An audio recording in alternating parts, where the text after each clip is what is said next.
Okay, hello everyone. I'm Irini Papadimitriou, Creative Director at Future Everything. Thank you, first of all, Reclaim Futures, the wonderful team, for inviting me and also for putting this amazing event together. I'm just going to share my screen and just go. Hopefully everybody can see my screen now. So I've been based with Future Everything. We are a small organization in Manchester, in the UK, like working with arts, of course, but also with other sectors and exploring critically ideas about technology and digital culture, but also exploring the impact of technology in society. I'm just going to share some examples about our work here, but also talk about a little bit my curatorial research, which is exploring algorithmic systems and automation of perception. So this is a very recent installation by artist Helen Knowles, who we've been working with for the past few years, called Trickle Down, a New Vertical Sovereignty. And the project was exhibited at Arbeit Gallery in London in January this year. It was one of the last projects that we did before lockdown. And Trickle Down is a 4-screen video and audio installation, and it is attached to the blockchain. It also includes this central, this glass sculpture that you see on the screen with a coin machine. The reason why the work is attached to the blockchain is because Helen has been interested in exploring ideas of wealth disparity and economies as well. So what happens with the artwork is that it is only possible to experience when the visitor who comes to the gallery drops a coin into the coin machine.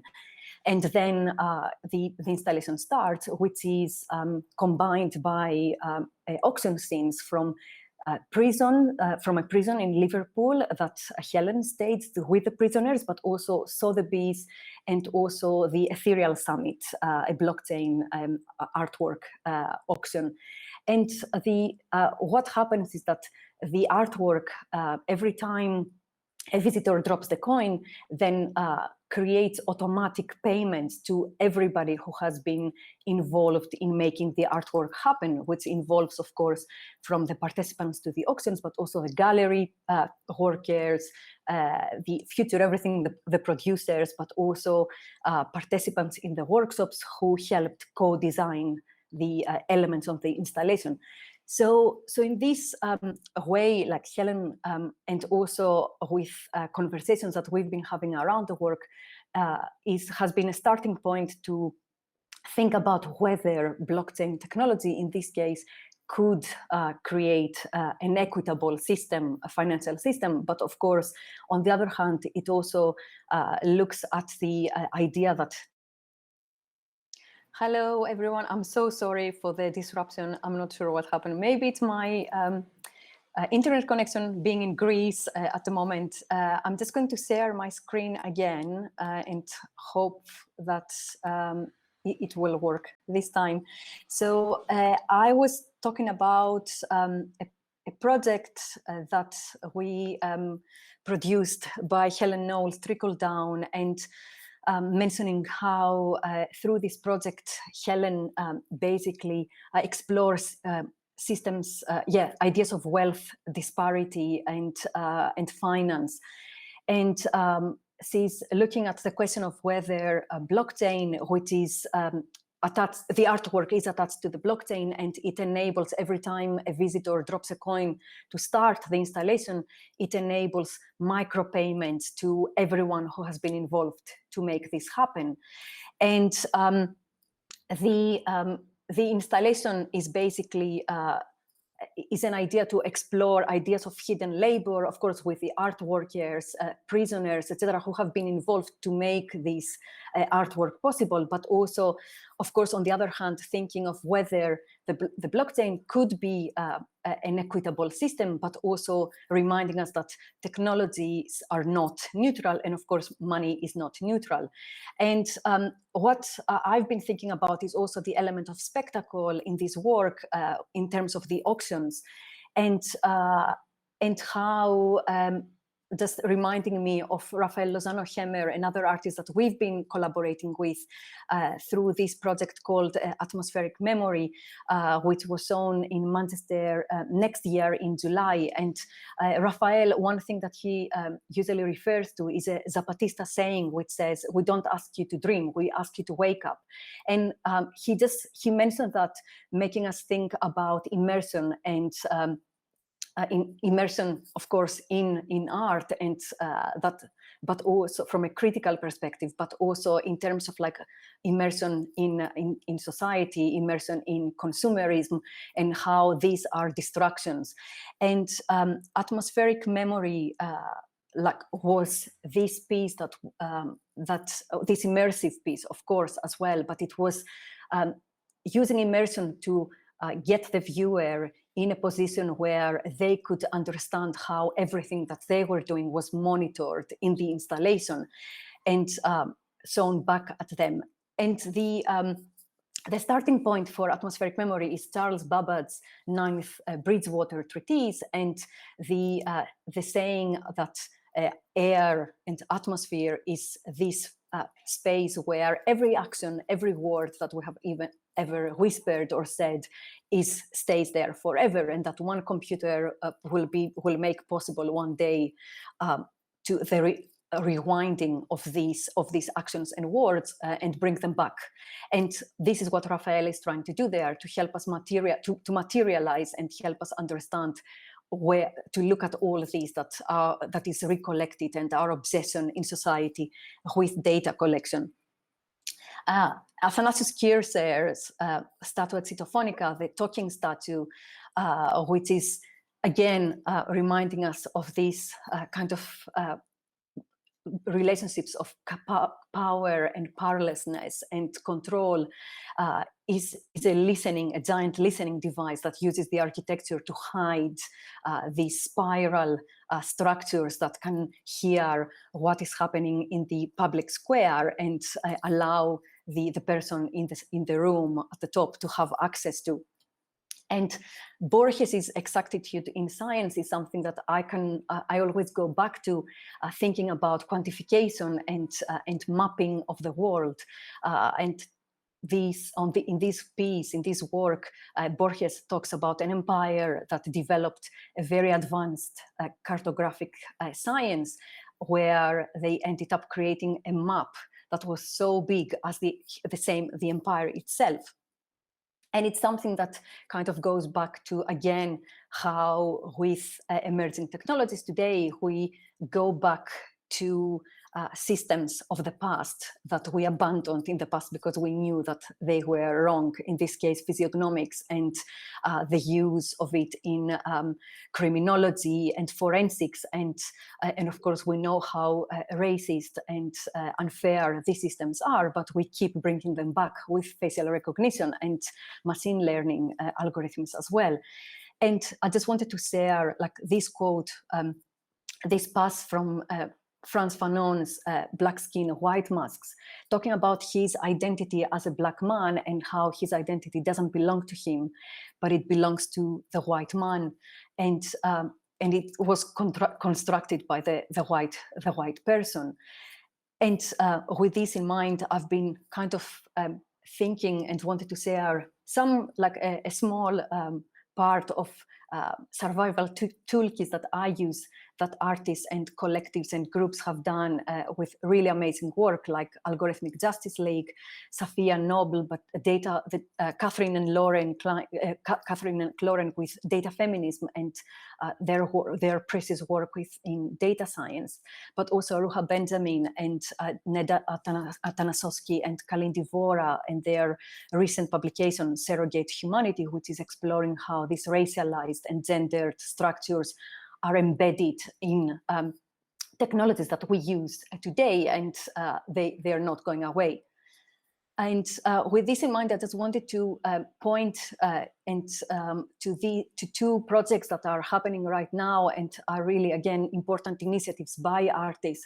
This one, Ban Facial Recognition Europe, by artist Paolo Cirio, is going to launch on the 22nd of September, and I would like to urge you to join his campaign and help put pressure in Europe for the need to ban facial recognition.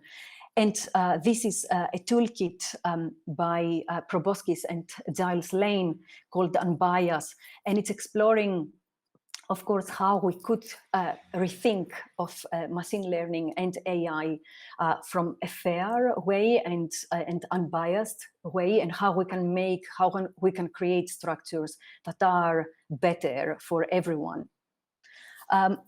This quote by Trevor Paglen talking about taxonomies is really interesting because it reminds us that every time by creating taxonomies, we are also creating negative spaces, and who or what stays behind these spaces, and outside these rooms, which is really interesting, and also something that artists like Mimi Onoha have been communicating through their work.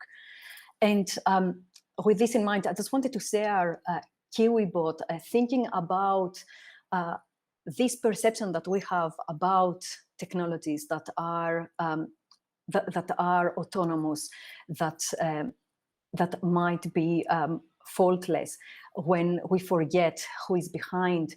And KiwiBot is by a Colombian startup providing food deliveries, but when we see these robots on the streets, thinking about how cute they are and that they do the work on their own, we forget about, in this case, Colombian students who are paid $2 per hour to supervise these robots remotely. And it is about all this hidden labor that is very much reminded in this Amazon patent document that Kate Crawford and Vladan Joler unearthed when they were researching their work, Anatomy of an AI System, and it is part of their study there. And this is a patent that Amazon created. They never materialized it, but it was for a cage for transporting people, workers within an active workspace. And again, it reminds us how the worker is hidden behind these systems that we anthropomorphize, but also we kind of think of like as much superior than what they are. And this is a picture that I took a few months ago at an airport.